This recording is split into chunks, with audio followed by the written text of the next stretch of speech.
Assalamualaikum warahmatullahi wabarakatuh. Alhamdulillahirabbil alamin. Kita panjatkan puji syukur kita kehadirat Allah Ta'ala atas semua nikmat yang Allah berikan kepada kita, sehingga pada kesempatan kali ini kita bisa belajar bersama walaupun masih secara daring. Ya, tapi alhamdulillah banyak sekali nikmat yang Allah berikan, dan sepatutnya sebagai hambanya kita selalu bersyukur atas semua nikmatnya. Kemudian sholawat serta salam selalu kita curahkan kepada Nabi kita, Nabi Muhammad Shallallahu Alaihi Wasallam beserta para keluarga, sahabat, dan orang-orang yang selalu istiqomah berada di jalannya hingga yaumil qiyamah. Nah, teman-teman, alhamdulillah kita bertemu lagi masih di tema 6, cita-citaku sungguh mulia, dan subtema 1. Nah, teman-teman sudah punya cita-cita ya? Kalian pasti sudah pernah mendengar ucapan gantungkan cita-citamu setinggi langit. Nah, ucapan tersebut mengajak kita agar berusaha sekuat tenaga untuk mencapai cita-cita.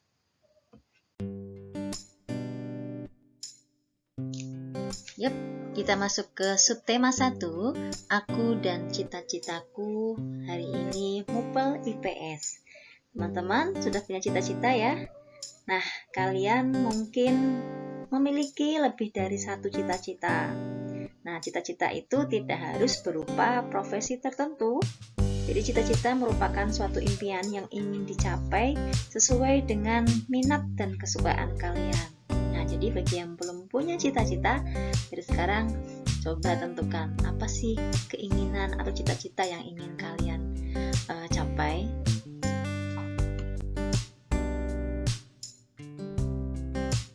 Teman-teman, tujuan pembelajaran kita hari ini adalah nanti teman-teman diharapkan dapat mengetahui sumber daya alam yang ada di Indonesia, serta teman-teman dapat mengetahui hubungan geografis dengan aktivitas penduduk.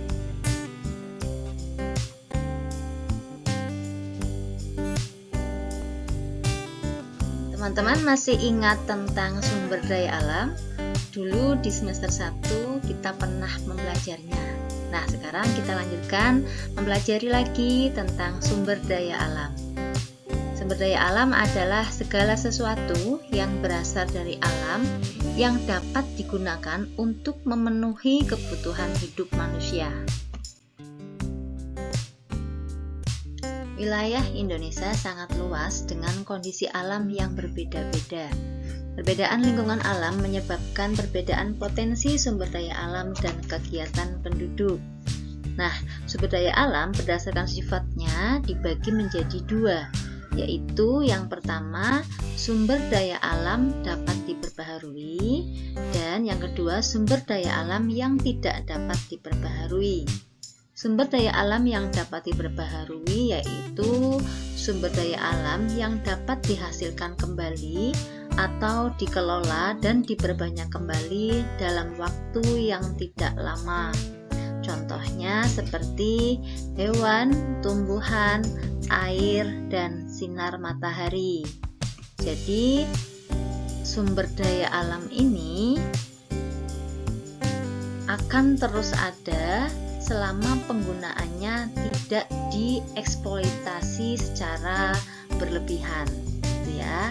Kemudian yang kedua, sumber daya alam yang tidak dapat diperbaharui yaitu sumber daya alam yang jika habis maka tidak dapat dihasilkan kembali dalam waktu yang singkat. Jadi bahkan perlu menghabiskan waktu jutaan tahun lamanya. Contohnya seperti minyak bumi, emas, besi, perak, dan berbagai bahan tambang.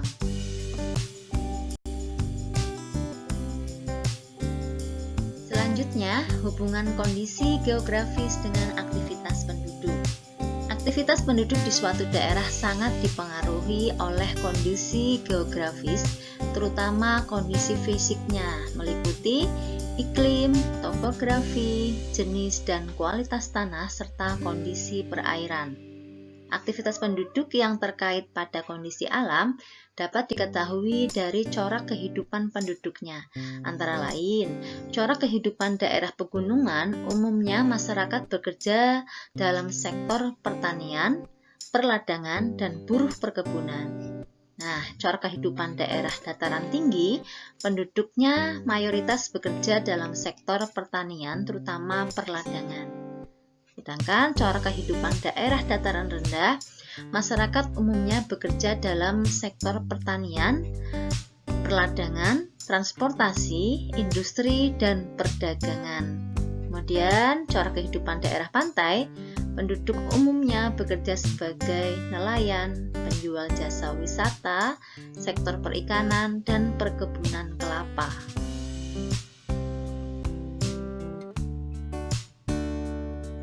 Perbedaan lingkungan alam serta aktivitas kegiatan penduduk mempengaruhi potensi kesediaan sumber daya alam. Nah, seperti yang pertama ini contohnya pada daerah pegunungan. Nah, pegunungan merupakan deretan atau rangkaian gunung yang tinggi dibandingkan daerah sekitarnya. Pegunungan memiliki ketinggian 500 meter di atas permukaan laut. Untuk daerah pegunungan, secara umum masyarakatnya adalah petani.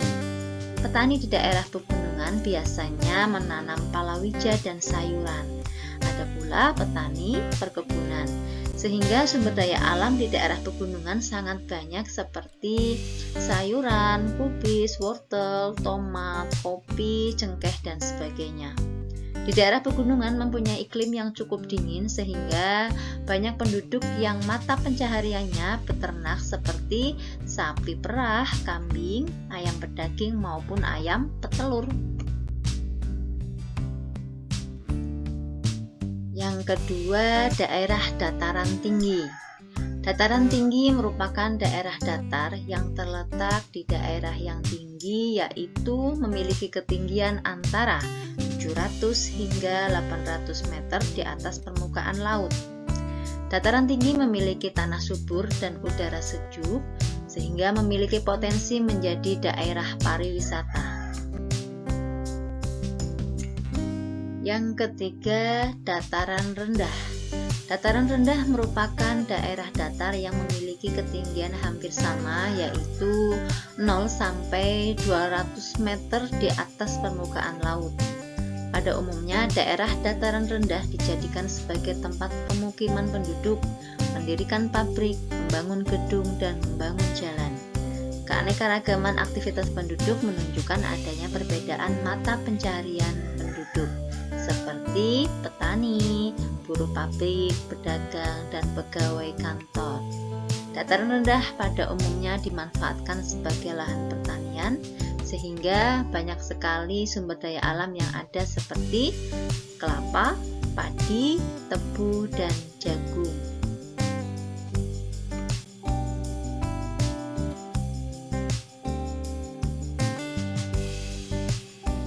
Yang keempat, pantai. Pantai adalah bagian daratan yang berbatasan dengan laut. Penduduk daerah pantai mempunyai karakteristik yang disesuaikan dengan keadaan daerahnya.